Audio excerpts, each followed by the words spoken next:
This is K.M. Weiland, and you are listening to the 301st episode of the Helping Writers Become Authors podcast. Life is always surprisingly calm when I'm in the midst of long-term projects, as I am right now with writing Wayfarer's first draft and editing Storming. It's the short-term projects with the looming deadlines that tend to make life hectic, and those are the kinds of projects that are so common in my life that it's these calm periods of steady work on just one or more projects that always takes me a little bit by surprise. I have to remember how to slow down and just enjoy the relative peacefulness versus the fun hecticness of rushing from one project to the next. I'm projecting that I should be done with Storming's edits by September and Wayfarer's first draft by the end of the year. Then I expect it'll be fun to be back to hectic for a little while. The latest post in the video series on my blog is the key to writing good action scenes. Hint, it's not just the action. It shows you how you can mimic Jurassic Park by streamlining your narrative and keeping your action scenes tight. To find the post, visit my site at helpingwritersbecomeauthors.com. And now, I hope you enjoyed this week's podcast entitled Learn How to Write a Likable Protagonist at the Start of His Character Arc. Do you know what I struggle with more than anything when it comes to character arcs? Creating a likable protagonist right from the get-go. And I'm not alone. In their desire to create deep, expansive changes within their characters, many writers get hung up at the beginning of their character arcs. Why? Because if characters are starting from a less than perfect place, they're bound to be less than perfect people. And yet, readers are supposed to instantly bond with them. How can writers create instantly likable protagonists out of these jerks and losers with whom we're forced to begin our stories? On the surface, this seems like a really obvious problem. After all, one of the best ways to figure out what your character's arc should be is to identify where you want him to end up. Then flip that idealized state around and have him start out in exactly the opposite frame of mind. So if he ends up perfect, I'm hyperbolizing here, of course, then he logically has to start out as a pretty big mess, right? Yes, he does. But what we often miss in our drive to make sure the character's change is dramatic enough is this. Just because he's going to end up as St. George doesn't mean he has to start out as a Spanish Inquisitor. And even if he does, there are lots of great ways to make sure his early faults aren't going to alienate readers. So let's explore 4 of the best methods for making sure you're optimizing your likable protagonist right from the start of his messy arc. Way number 1. Your character's truth is already inherent within him.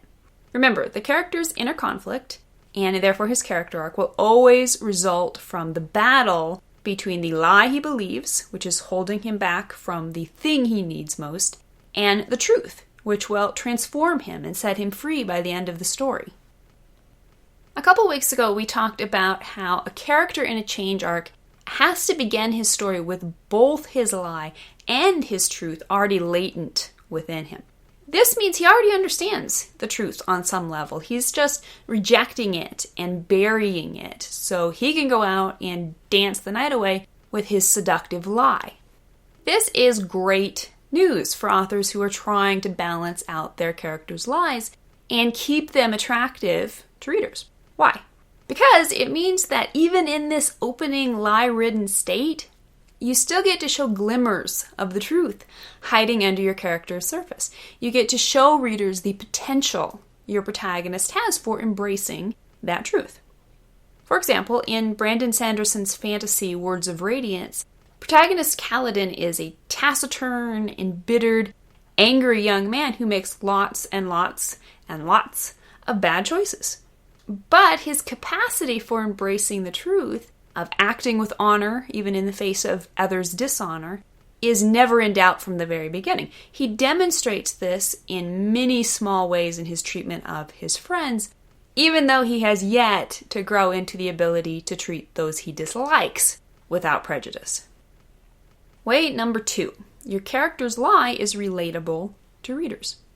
When we're deep in the throes of writing a very flawed character, it can sometimes be easy to get trapped in the idea that just because your protagonist steals a pie from a window, or punches out a rival football player, or rebels against a well-meaning authority figure, or any of a host of much more egregious sins, readers will instantly reject him. He's a horrible person, they're disgusted by him, why would they want to keep reading? But in all honesty, they probably do want to keep reading, and not in spite of the character's flaws, but perhaps even because of them.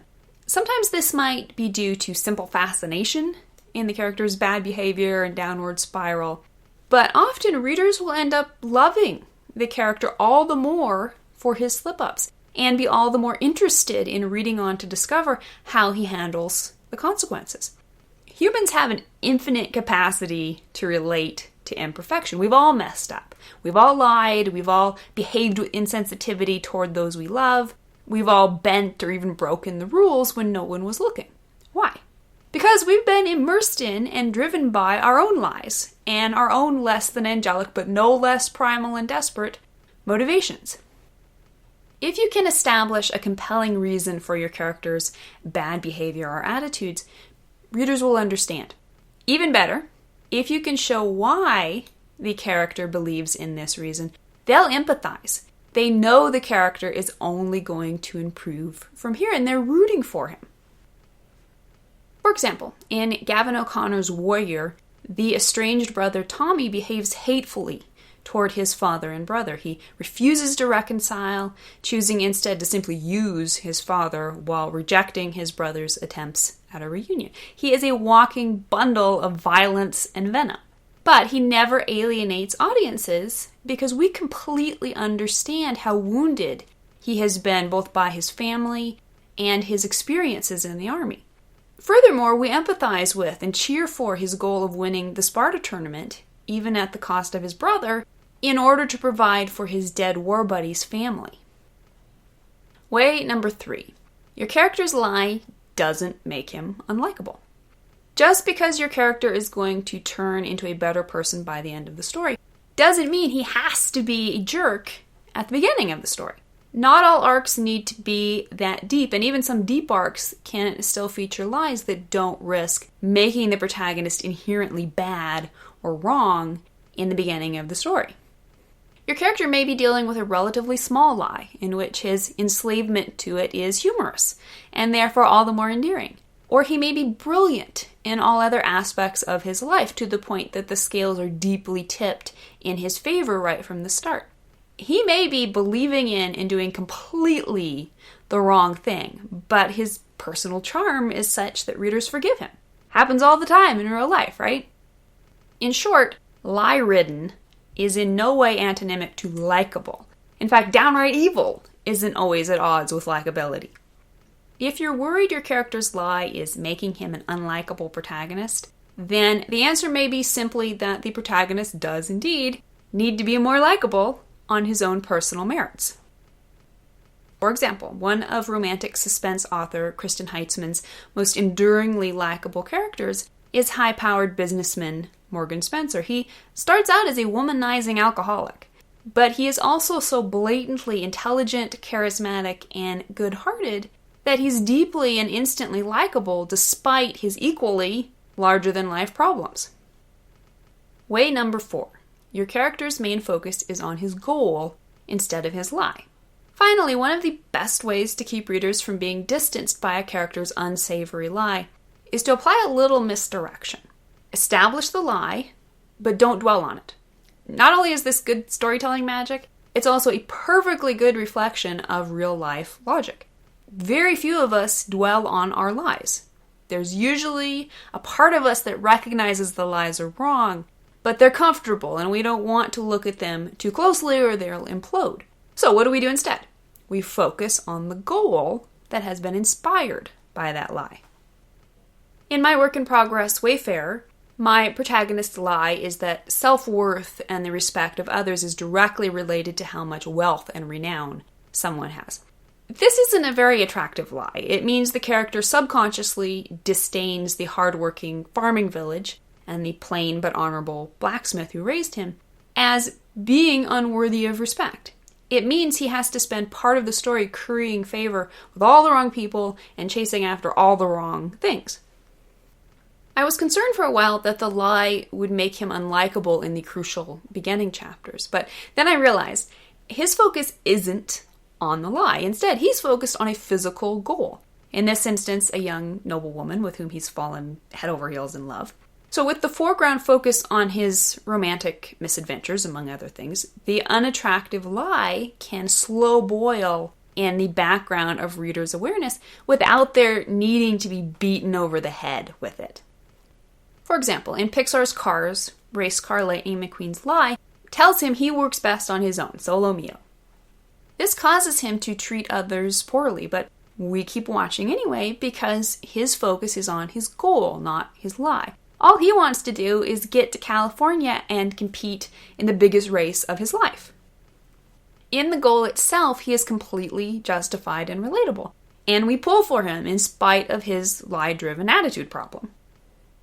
A lie-ridden but likable character isn't a dichotomy at all. As you can see, you have it within your power to create amazingly compelling, charismatic, and downright lovable characters who are starting their stories within the shadow of some pretty dark lies.